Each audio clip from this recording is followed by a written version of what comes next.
Alrighty, boys and girls, sorry. Just realized that I forgot to push record on the camera. So we're gonna go ahead and just walk through this real quick. Our cable to the truck. This thing, which is not working very well right now, all to the battery. We have an old set of jumper cables because I couldn't find any other battery cables that I already had made up that were actually long enough. Whatever. We have a ground going to the block where the starter is, and then another ground going to the back of the block. That way we can kind of distribute.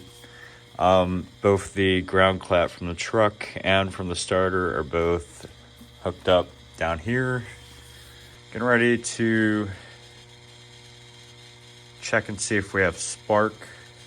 Just literally stopped to look at the camera and realized that I wasn't filming this whole time. So now that you're up to speed, we're gonna throw this up on the tripod so that way you guys can see it. And yeah. All right, I got you guys all set up here. I should be able to see that.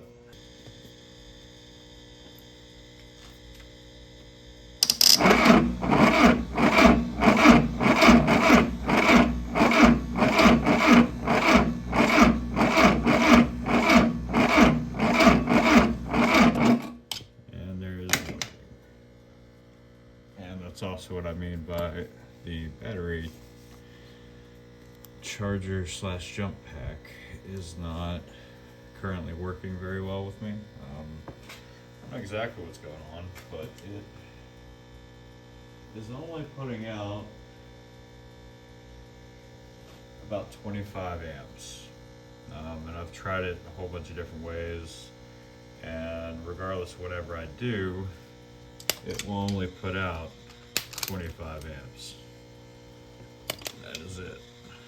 Even if I hook it back up on here, directly to the battery. Actually, to the battery is worse.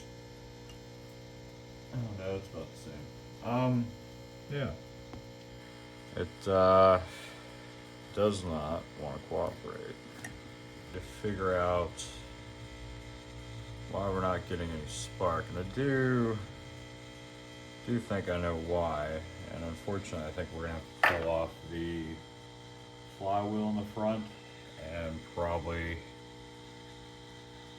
clean everything up underneath there too. There is also the possibility of this box. Alright, so there is also the possibility that this box is no good. Chances are slim, but I wouldn't put it past it. So, I guess let's start probe and see what we can find here. Can't remember what all we need. I do believe we're gonna have to try to get this motor to spin over a lot faster than what it currently is. And for that, I'm gonna have to grab yet again another battery. This one's supposed to be good and supposed to be charged. I charged it using this battery charger instead of my other battery charger.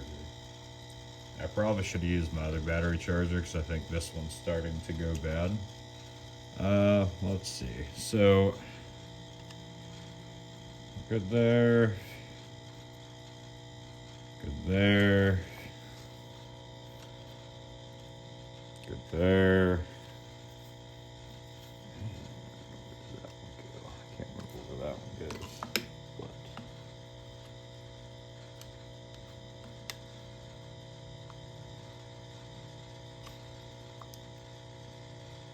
Nothing there. That one goes up. Alright, and after a little look around, I noticed that this wouldn't reset, which is not sending the power to that box over there. And the reason being is apparently this is broken this whole time. So I'm going to temporarily just take this off, put this one on, that way they're both connected here. So it'll just be sending power everywhere without this little safety feature. Obviously once it goes back in the boat, we will fix this.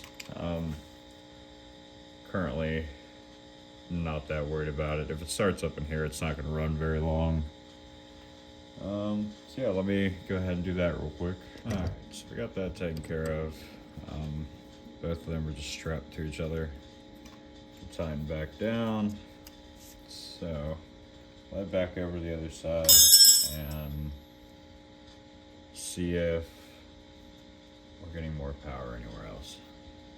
Alright, so just had to replace one of the plugs and a breaker. Unfortunately, the jump starter, I don't know, battery box, whatever the hell you want to call it, isn't putting out enough to do anything. I'm gonna have to figure out what's going on with that at some point. I guess we're gonna go ahead and just wrap this video up now. Basically just like a little update. Yeah, not that great. I think it has to do too with this battery. I'm not sure what's going on with it. It was fully charged, now it's not fully charged. So next time I come back down here, I'm just gonna bring a heavy duty industrial battery with me, because that starter needs a decent amount of amps. It's got to pack a wallet to be able to get everything spinning, and between the truck and this jump box, it's not currently working right. I don't think it has enough juice basically to spin it over fast enough for this to trigger anything. So I do believe it's got to spin at a certain RPM before it starts throwing spark anywhere. So thank you guys for watching, and we'll catch you on the next one. Have a good one.